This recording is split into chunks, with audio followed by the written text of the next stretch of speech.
Okay, thanks.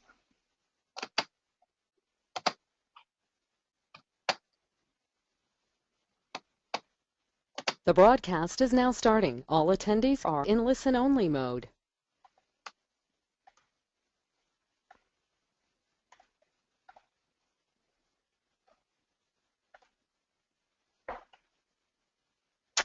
Good afternoon, everyone, and thanks for joining us on this webinar on acquiring and developing community assets. My name's Anton. I'm a development manager here at Locality, and I'll be presenting today's session.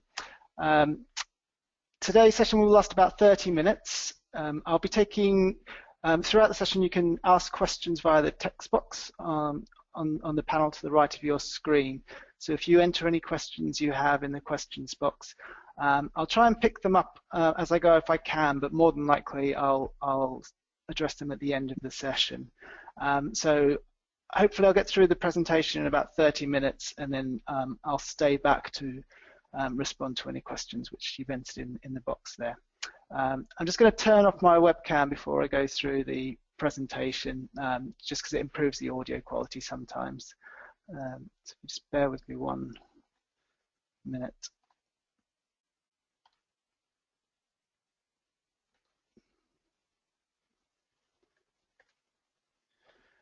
Okay, just a very brief introduction to those of you who aren't aware about Locality.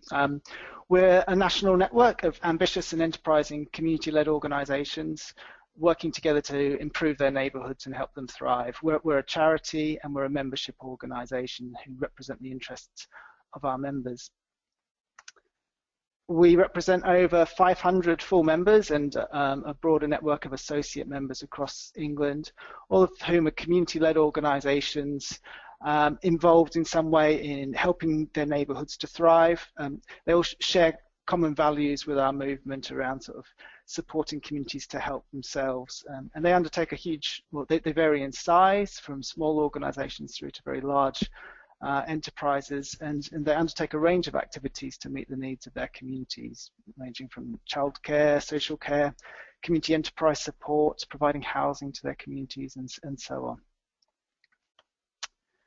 What we do as an organisation is we help people to set up and run community-owned and led organisations, and we support organisations to exchange ideas and best practice. So as a network organisation, we're very keen on peer support and learning from experience and practice. We also work to influence government and others nationally and locally, improving the policy and operating environment for community-led organisations. And we have a number of campaigns to that effect.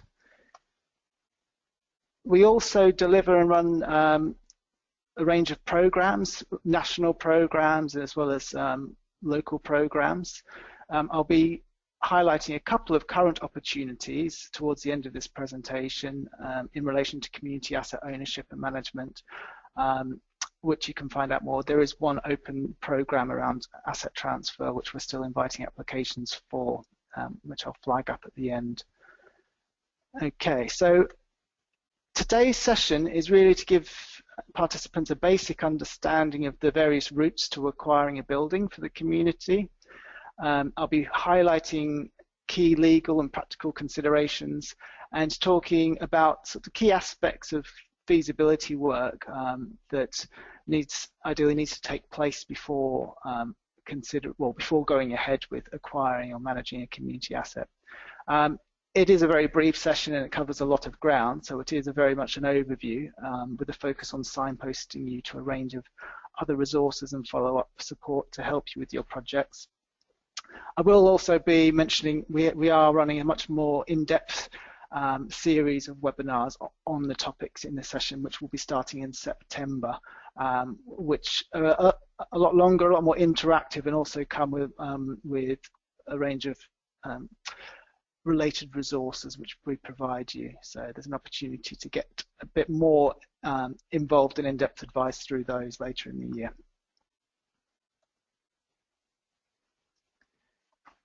Okay, just as a bit of context, but the public sector has been and is continuing to dispose of assets at at a much higher rate than they have done in the past, driven in part through spending cuts, but also in changes in working practice. Public sector, local authorities are delivering less services directly. They therefore have less needs for their assets. They're also trying to create efficiencies.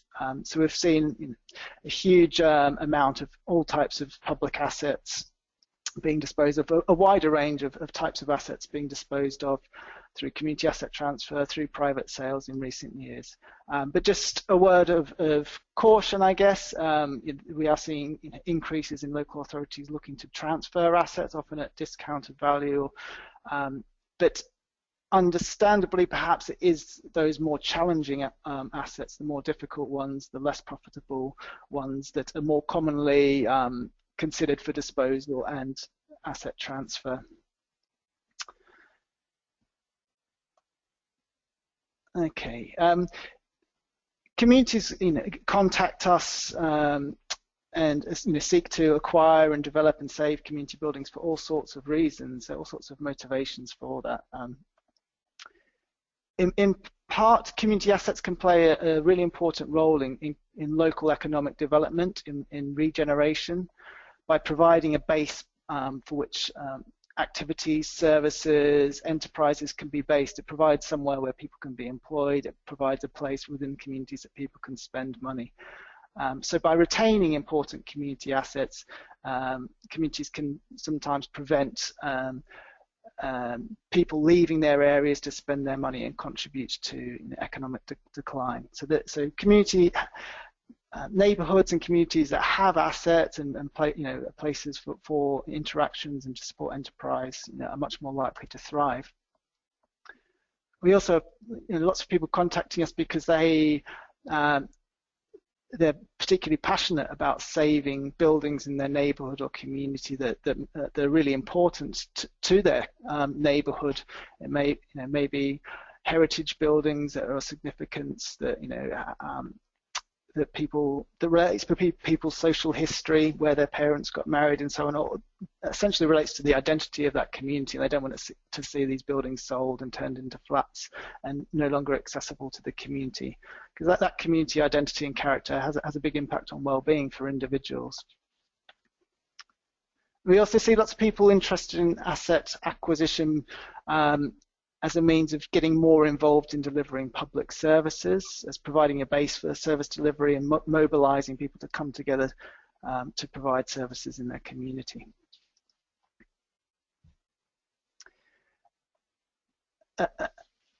Another reason community organizations are interested in this agenda is in terms of their own financial sustainability. Our members, a lot of the work we do with our members in community organizations is about helping them to become more resilient and sustainable, become a bit more self-determining, which in part means being less dependent on grants and public funding. They do this through direct trading, through delivering service contracts, but also generating income through their assets. An important characteristic of asset-based income, which is typically in the form of rent or room hire, but also direct trading enabled through that asset, is that it tends to be unrestricted income, which is particularly important for the financial viability of organizations. This graph you can see here just plots the distribution of percentage of unrestricted income from a sample that we surveyed, and what's very clear is that those organizations that have significant assets typically have a much higher proportion of unrestricted income. But obviously they also have greater liabilities and greater, there are requirements of expenditure that are related to the maintenance and ongoing management of those buildings. So while there's scope for more profitability and more diverse, resilient income base, there is also potential for more risk, which needs managing to help realize the potential financial benefits and mitigate against the potential risks. and last but not least, I think the cost of doing nothing is also something that drives and motivates communities to act.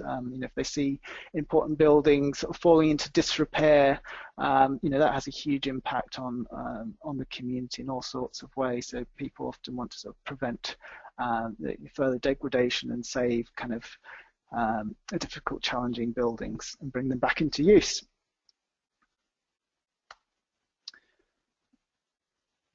We see all sorts of types of assets transferred. I think historically, it was we saw a lot of community centres as kind of a typical type of asset transfer, but there's much more diversity these days.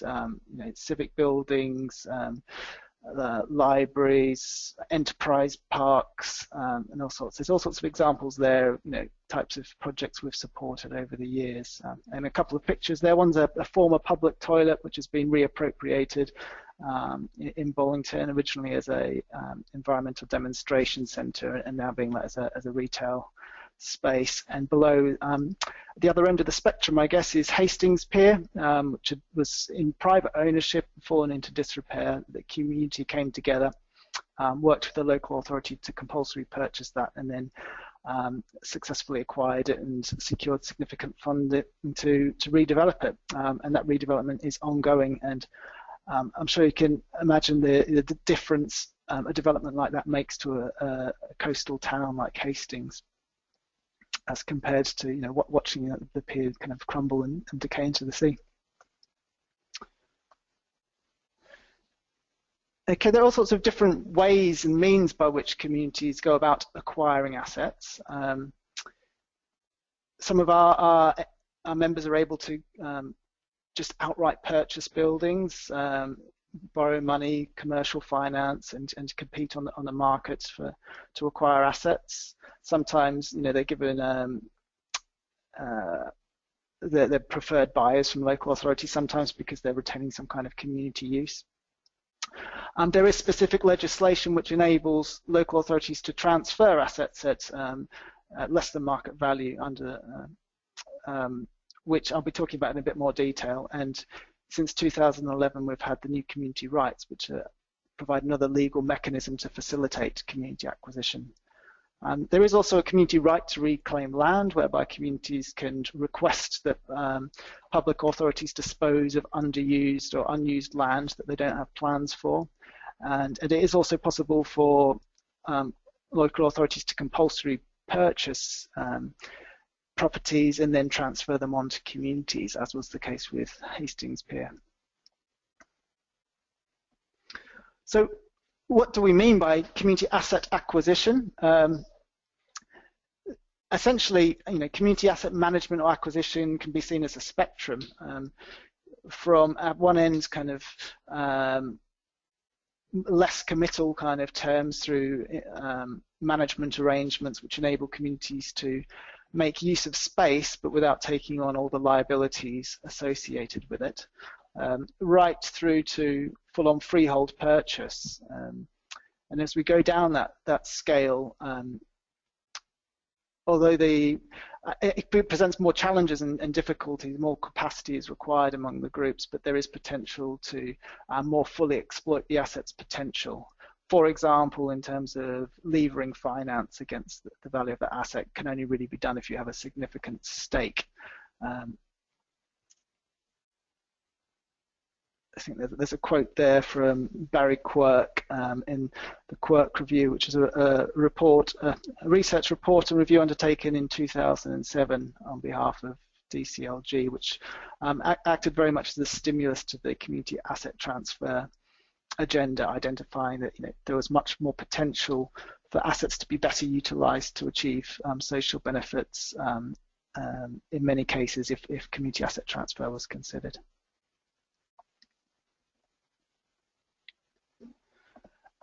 Okay, just touch on some of the key national policy context and issues.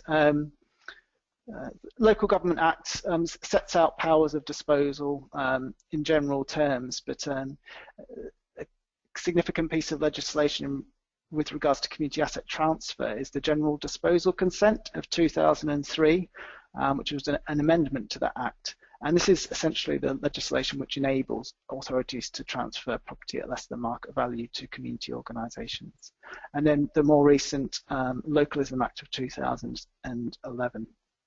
So I'll talk about those in a little more detail. Essentially, the general disposal consent allows many public authorities to transfer assets at less than market value if they believe that it would contribute to the promotion or improvement of the economic, social and environmental well-being of the area. That's quite loosely defined. It is largely down to local authorities to interpret that. There is no requirement to try and quantify that benefit in monetary terms. There is a limit to which local authorities are able to transfer undervalue, so they can transfer at an undervalue of up to £2 million, above which it's still possible, but it requires the consent of the Secretary of State. I've just included a web link there. There's lots of information on the mycommunity.org.uk website, various resources and tools, and also more resources on the locality.org.uk website. Another useful reference with regards to community asset transfer is a legal toolkit, which we developed in partnership with Anthony Collins Solicitors, which has all sorts of templates around negotiating heads of terms and model leases and so on. And you can access them via that link there. Okay, the other piece of legislation I mentioned was the Localism Act. Very kind of lengthy and complex act, but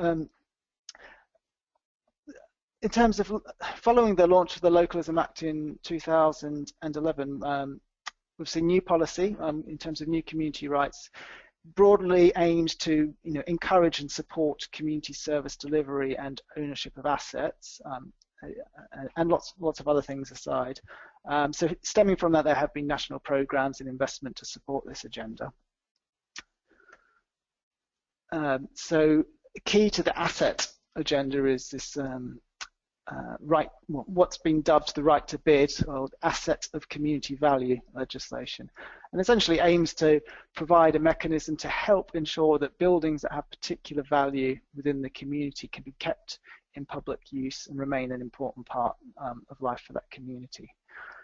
Again, there's a link there where you can get more specific information about the community right to bid.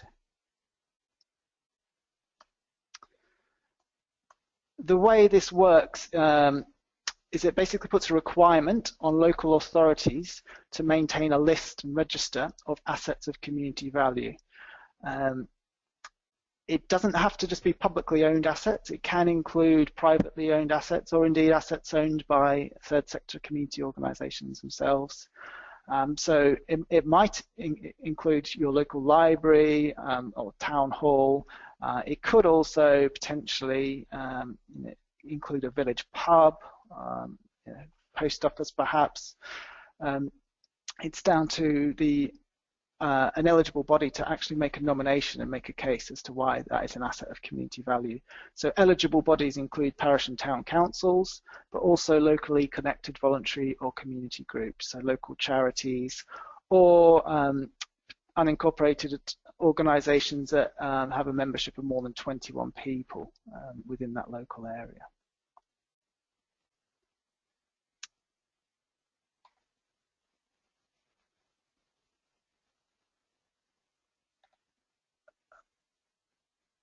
And just checking that people, I had a quick query before, someone saying they cannot see the slides.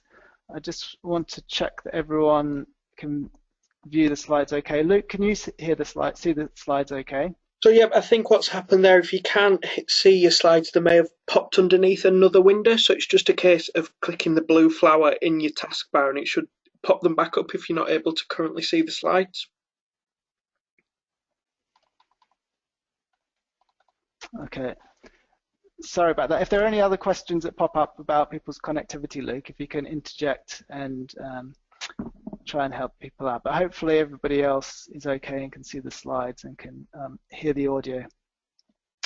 This session is being recorded, by the way, so if you have missed out, we will send a link out so you can catch up and view the slides. So apologies if anyone's had any problems there.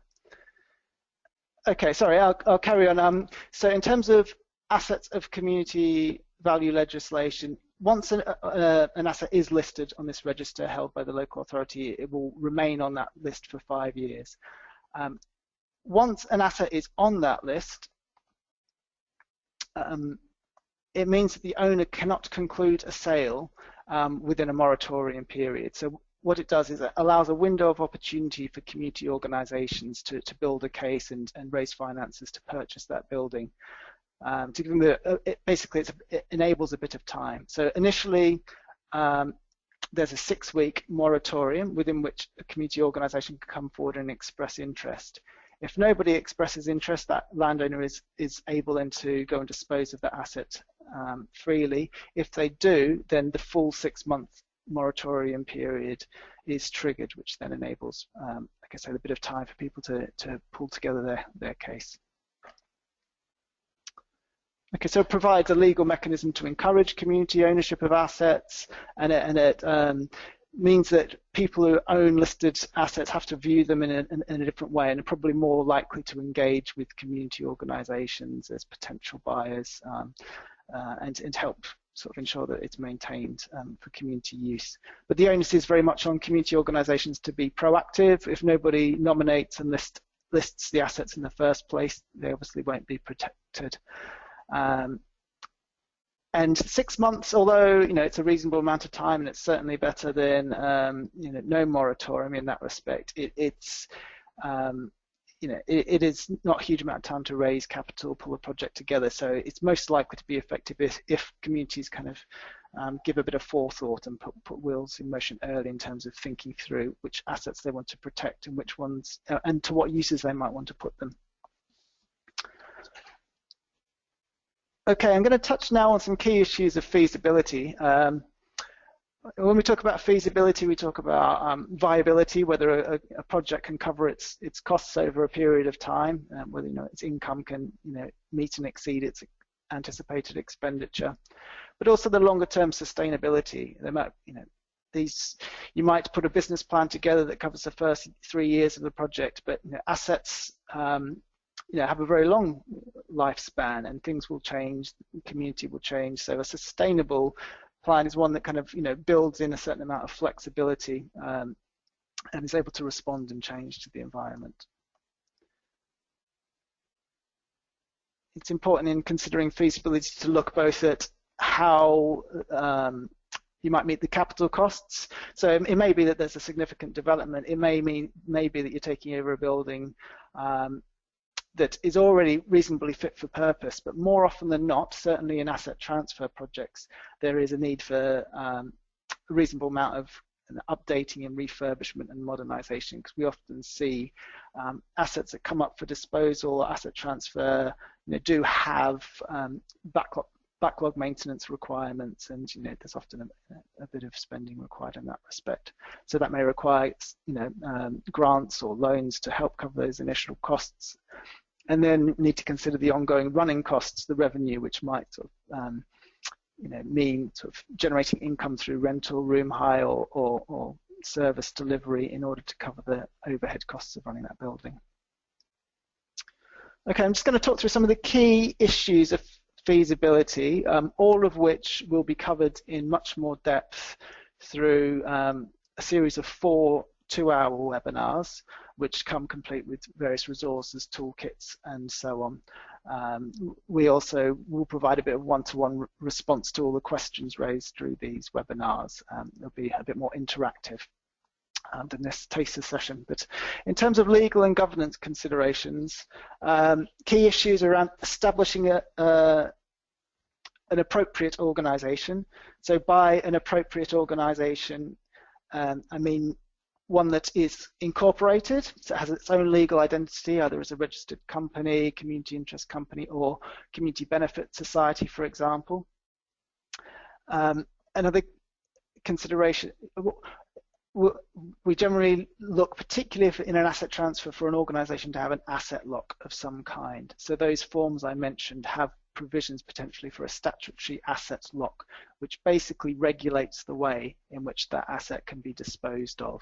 So it provides reassurance to local authorities and so on that if they do transfer an asset, it won't just be sold off for private gain. It is protected in that way through that asset lock. Other key considerations, we do a lot of work in feasibility helping people to negotiate what is the right legal stake. I referred before to that spectrum, and sometimes it's not always in the best interest of parties to go straight to having a major long-term stake in terms of a freehold transfer. And sometimes a phased transition is in everybody's best interest, but helping to negotiate those terms. More commonly, when we talk about asset transfer, local authorities tend to want to retain the freehold and transfer assets on long leasehold terms, which can meet the needs of groups and can be fine, but essentially the devil's in the detail of what those terms are. So agreeing heads of terms is really critical, sort of first step to discussing an asset transfer and ensuring that people understand what it is that they're talking about, really.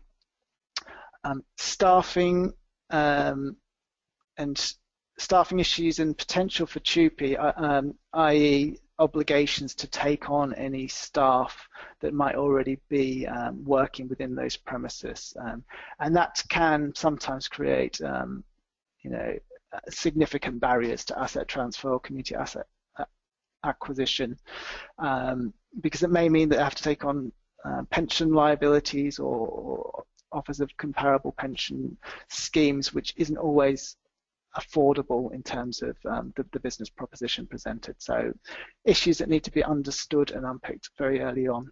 And other issues to do with procurement, whether there's an expectation that you'll deliver services as a result of an asset transfer, and whether there might be state aid considerations. In reality, state aid is very rarely a barrier to community asset transfer. And at Locality, we generally advocate for a disaggregation between procurement of services and delivery and community asset transfer for a number of reasons. Just a few legal issues which, in terms of lease negotiation, which need particular attention and which vary significantly. So what may be a viable asset transfer, may become not so due to the nature of one or more of these clauses. Break clauses will have a huge impact on your ability to raise any finance against that building or secure grants. Subleasing restrictions might prevent you from generating sufficient income through rent, for example. Another aspect of feasibility we're running a separate webinar on is the whole area about securing support for your projects. Having significant support within your community is really a fundamental success factor to any community asset project. So within that, we talk about organizational development, engaging with people, helping engage with volunteers, and develop the skills and capacity of your organization, and effective ways of ensuring that people are aware of and able to engage in your project in different ways. But other aspects of securing support also include securing political support, getting buy-in from a range of key stakeholders, not least funders, and we talk about investment readiness, and we have various tools to help organizations become a more fundable proposition. Okay, there's a whole range of issues to do with understanding the building, physical and legal constraints, what can you and can't you do, is there planning restrictions, both in terms of use, there might be easements, there might be covenants on a building that prevent or restrict certain uses. We've got a tool, which I've included a web link to, which helps people understand the whole life cost of owning a building, the longer term maintenance costs, which are often not recognised by people who are new to sort of managing buildings. So some of these understanding and quantifying some of the cyclical maintenance costs and so on. So again, there's another module where we talk in depth about working with property professionals around facilities management issues and around developing buildings, working with architects and so on. The last session which we'll be running is around developing the business case for an asset transfer. So more often than not, if you're asked, if you're looking at a community asset transfer, or indeed you're looking to apply for funding to support a community asset project, you'll be asked to put together a business case. Financial projections based on market research, so we'll be covering key issues there around identifying your key markets, understanding kind of competition, helping you put together cash flow forecasts, financial projections, capital finance plans, and also critically when we're talking about community assets, making the case in terms of the broader social outcomes and impact that might have. As a network, we're very big on sort of benchmarking as a means of sort of informing kind of business plans and forecasts on reality, on practice, so we can sort of help organizations in that respect, and we'll be looking at some of those techniques within that session. Okay, I'm conscious that we're on at or about 30 minutes into the session. I am nearing the end. I just wanted to flag up a number of useful resources, and then finally I just mention some of our programs and opportunities, if you can bear with me, and then I'll pick up any questions. So I've included here a number of links, which we will send out these slides, so you can revisit some of these links. I've mentioned a couple before, so the mycommunity.org.uk website and the Locality website have all sorts of resources.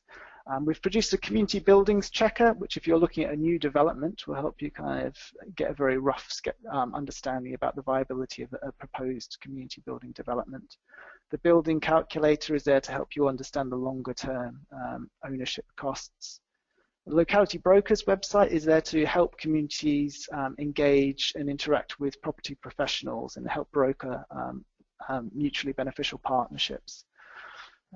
I mentioned the Asset Transfer Legal Toolkit before. If you're looking at one single publication to sort of help get your head around the key issues and community asset ownership, I would recommend you download this PDF publication from our website. It's a few years old now, but still very much relevant, and has a whole range of good advice and templates and tools for you to look at. So I've mentioned these before. The forthcoming online learning modules will be commencing in September. We did run these last year and we got some very good feedback from those. There's a web link there which will take you to more information about those, how you can book on. There is a fee for these courses, the range of costs down there. There's quite a lot of effort that goes in and lots of resources that accompany those, as well as the webinar itself. So they're all lunchtime learning sessions running from 12 till 2 o'clock, including plenty of time for interaction, polls and Q&A. So finally, I said I'd mention some of our programs. We're currently delivering a range of programs for Department of Communities and Local Government.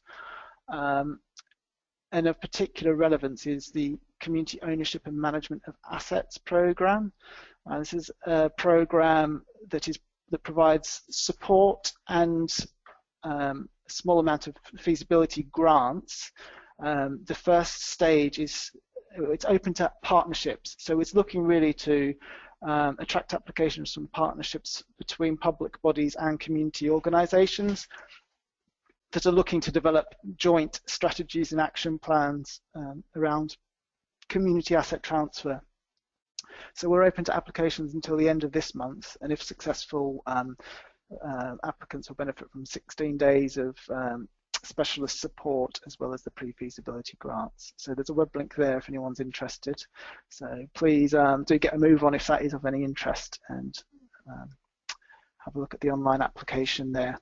There is also another program specifically around supporting community building, which may be about community-led developments, which may or may not be housing projects as well. So it could be a community building, it could be a housing project. So that's really aimed at organisations who are looking to make use of the Community Right to Build orders, which is legislation within the Localism Act linked to the neighbourhood planning legislation, but it will also support groups that are looking at community-led housing projects through more traditional planning routes. So there's both support and grants available for that, and that is currently open to applications as well. Just to mention briefly, Locality do run a consultancy service. We've got an extensive network of organisations who have gone through community asset acquisition and asset transfers, and we have lots of partners with people with expertise in this area. So please talk to us if you would like any kind of specific dedicated support. But I will leave you with our contact details there. One of the programs we're delivering, as I mentioned before, is the My Community Rights Service, which includes an advice line. There's a free advice line you can access 9:30 to 12:30, or you can also contact us by email. So if you have any questions or queries about community asset ownership, acquisition, service delivery, neighbourhood planning, then please do get in touch with us via that service. So thanks very much for contributing today. I'm going to just expand the question panel and try and pick up on any questions. But if you press for time and need to get off, then that's the end of the formal presentation bit of the session. And like I said, we will be in touch. So if you're interested in participating in our future learning opportunities, please have a look at our website. If you express interest now, we will be in touch in due course and let you know about those opportunities. So thanks very much, and now I'm going to have a scan through the Q&A and see if I can pick up on any questions. Okay.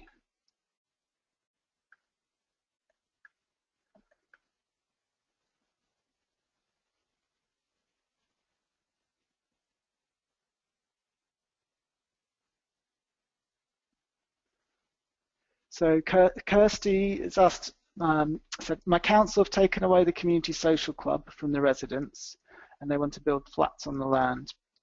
We have someone who has the money to purchase it off them, but can we attempt this with the council owning the land and having their own agenda? Okay, the community right to bid legislation may be relevant in that circumstance, Kirsty. It's possible for the community to list it as an asset community value, but it can't force the council to take any particular action. It can prevent them from onwards selling it, but if they're looking to undertake a development themselves, it won't stop them. If the local authority owns the land, has control of it, and has specific plans to develop it, it is very difficult. I think the best course of action in that case is perhaps a campaigning route about mobilising people in that community, getting local councillors on board, and do have a look at the community right to bid legislation. So there are all sorts of routes to community asset ownership, but certainly community asset transfer, is something that councils kind of opt to do. There's no requirement for them to do so. So it's really about trying to get them to understand the potential benefits, and demonstrating the level of community support is possibly the best course of action. And there's a question here from Jane. Does the owner of the asset being sold have to sell it to the community? What if the community just can't afford to outbid a commercial buyer? Jane, no, they don't, is the short answer. It's ultimately, property law is well established, and the community right to bid doesn't sort of supersede a property owner's right to sell to who they want to at the end of the day. It's about giving the community time to build a case and hopefully establish a positive dialogue with the landowner to conclude a mutually beneficial outcome. I appreciate it can be very difficult for communities to raise the amount of finance required, particularly if it's an asset of considerable value. If it's a private owner, I guess it's much more likely that you're going to have to compete in terms of your bid, your cost. So it's about mobilising a capital fundraising plan as soon as possible, and that 6-month window gives you more of an opportunity to do that than you would have had previously. If the owner is a public body, then there is scope to sort of try and build a case to negotiate a discounted transfer at the same time, so that the community right to bid can usefully work alongside negotiations for asset transfer. A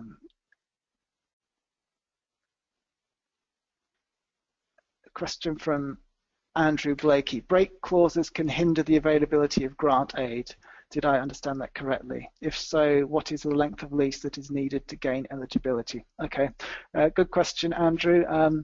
Yeah, absolutely. If you offered a asset transfer on a long leased term basis, for example, you may be offered a 99-year lease, but it may say that the council has the right to break that at any point, which basically completely undermines that length of lease, and means that funders will be very reluctant to give you any amount of significant capital towards that. In terms of what length of lease is needed to gain eligibility, well, this varies from funder to funder, and also on the amount of funding that you're looking to raise. So for grant funds, if you're looking at anything significant, I would say, certainly anything under 10 years, most funders wouldn't want to put any significant capital in. If it's very large amounts you're looking for, I think reaching communities, I think, don't quote me on this, is about 25 or 30 years that they would ask for in terms of security on a building. But if you're looking at loan finance or more commercial finance, they'd be looking for a much longer term, like 99 years plus possibly. So it really depends from funder to funder. What level of security you need, but it's definitely something to be aware of. Think about what your likely sources of capital are, and then consider that against the terms that you're being offered to see if they kind of stack up together. Jess, question about any advice for resource that can apply to Scottish asset transfers.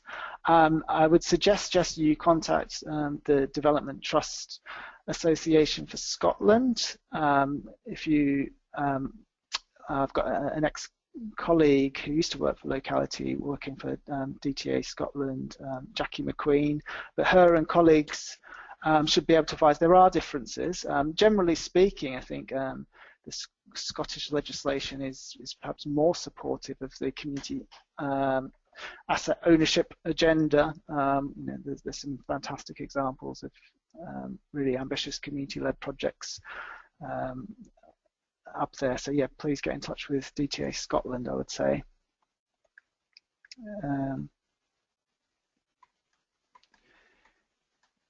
Yeah, no mention of the community shares unit, Nathan. It is indeed very relevant, and it's something that we do cover in much more detail when we run the more in-depth sessions, the business planning, securing support and sources of finance.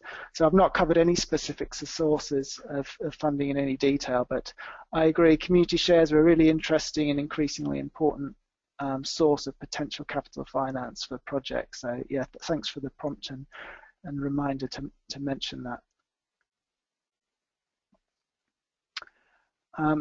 Helen has asked, are there any examples of assets of community value projects not based on land building asset? Thinking how artworks might be made assets of community value.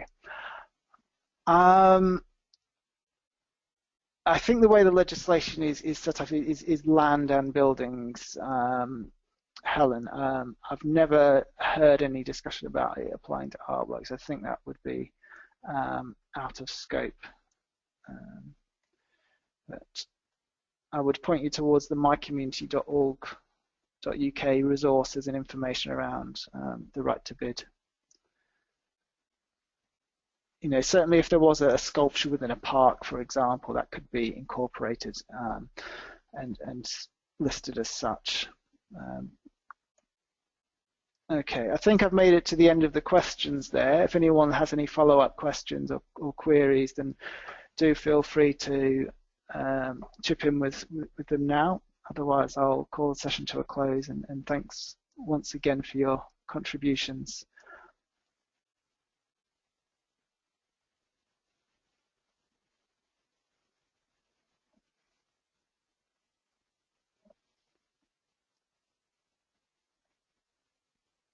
Okay, that's great. We will be sending out a request for feedback after this, so I'd be very grateful if you could respond. Thanks very much.